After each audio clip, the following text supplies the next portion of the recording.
Gold trusted gold buyers తాకట్టులో ఉన్న బంగారాన్ని విడిపించి ఈ రోజు ఉన్న మార్కెట్ ధరకే కొనబడును. మరిన్ని వివరాలకు సంప్రదించండి 7771077720. ఈ రోజు నాకు నిజంగా చాలా గర్వంగా అనిపిస్తుంది. పాయకరావుపేట నియోజకవర్గం ఒక ఎమ్మెల్యేగా ఒక మంత్రిగా ఉన్నందుకు. ఇక్కడ ప్రాక్టీస్ చేసిన 31 మంది హాకీ క్రీడాకారులు ఈరోజు చాలా మంది నేవల్లోని మిలిటరీలోని ఎక్కడెక్కడ పెద్ద పెద్ద ఉద్యోగాలు చేసుకోవడమే కాకుండా ఈరోజు పెద్ద పెద్ద చదువులు కూడా చదువుకునే పొజిషన్ లో ఈరోజు మన దగ్గర నుంచి ట్రైనింగ్ అయిన వాళ్ళు ఉన్నారంటే నిజంగా ఇది గర్వకారణం. కొన్ని రోజులకి నక్కపల్లి కాస్త హాకీ నక్కపల్లి అయిపోతుందండి. అలా అవ్వాలని కూడా కోరుకుంటున్నాను నేను డెఫినెట్ గా. అమ్మ మీ అందరికీ ఒకటే చెప్తున్నా, ముఖ్యంగా తల్లిదండ్రులకి పిల్లలు ఆడుకుంటారని ఇంట్రెస్ట్ ఉంటే పంపించండి. వాళ్ళు ఎలా ఆడుతున్నారు, ఏం ఆడుతున్నారు, వాళ్ళ ఇంట్రెస్ట్ ఏంటనేది గ్రహించండి. ఈ రోజు పెద్ద పెద్ద క్రీడాకారుల గురించి మనం మాట్లాడితే కంపేర్ చేస్తాం. అలాంటి చూడు ఎలా ఆడుతున్నాడో, స్పోర్ట్స్ లో వచ్చాడంట మాట్లాడతాం. కానీ ఈ రోజు మన పిల్లల్ని అక్కడ కోర్టు దగ్గరికి వెళ్ళి తీసుకొచ్చి పెట్టాం. ఈ సందర్భంగా నేను చిన్నాన్ని కూడా గుర్తు తెచ్చుకోవాలి. మా ఎక్స్ సర్పంచ్ మా ఉపమాక చిన్న చనిపోయాడు కోవిడ్ లో. నేను లాస్ట్ టైం నేను ఎమ్మెల్యేగా ఉండేటప్పుడు వాళ్ళ పిల్లలిద్దరూ కూడా ఇక్కడే కోచింగ్ తీసుకునేవారు. అప్పుడు నేను మీ దగ్గరకు వచ్చి నేను ఆ రోజు కూడా ఆ కార్యక్రమంలో పాల్గొన్నా.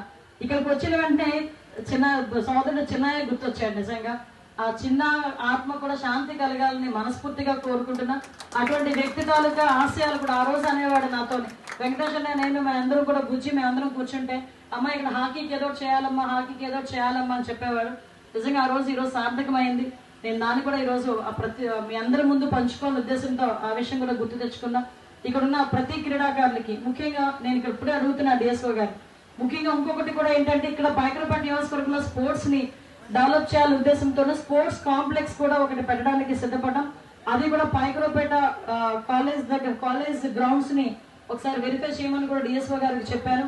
అదే కాకుండా ఒక స్టేడియం కూడా తీసుకురావడానికి మేమందరం అయితే సిద్ధంగా ఉన్నాం. మా ఎంఆర్ఓలు అందరూ కూడా మంచి ల్యాండ్ ఏదైనా చూపిస్తే డెఫినెట్ గా ఇక్కడ మనం ఒక స్టేడియం కూడా కట్టుకోవచ్చు. ముఖ్యంగా పిల్లలకి చదువుకునేటప్పుడు స్పోర్ట్స్ ఎందుకు మీరు వాళ్ళకి చెప్పండి, వాళ్ళకి ఎంకరేజ్ చేయండి అని చెప్తున్నానంటే స్పోర్ట్స్ వల్ల వాళ్ళకి స్టడీస్ లోని రిజర్వేషన్ ఉంటుంది, ఉద్యోగాలను కూడా రిజర్వేషన్ ఉంటుంది. స్పోర్ట్స్ ఉంటే కనుక డెఫినెట్ గా వాళ్ళని ఉద్యోగాలకు తీసుకుని వాళ్ళే తిరిగి ప్రమోట్ చేసుకుని ప్రమోషన్స్ కూడా ఇచ్చుకునే పరిస్థితి కూడా ఉంటుంది. మరిన్ని వీడియోస్ కోసం ఛానల్ ని సబ్స్క్రైబ్ చేయండి. లేటెస్ట్ అప్డేట్స్ కోసం వాట్సాప్ ఛానల్ ని ఫాలో అవ్వండి. ఆ లింక్ డిస్క్రిప్షన్ లో ఉంది.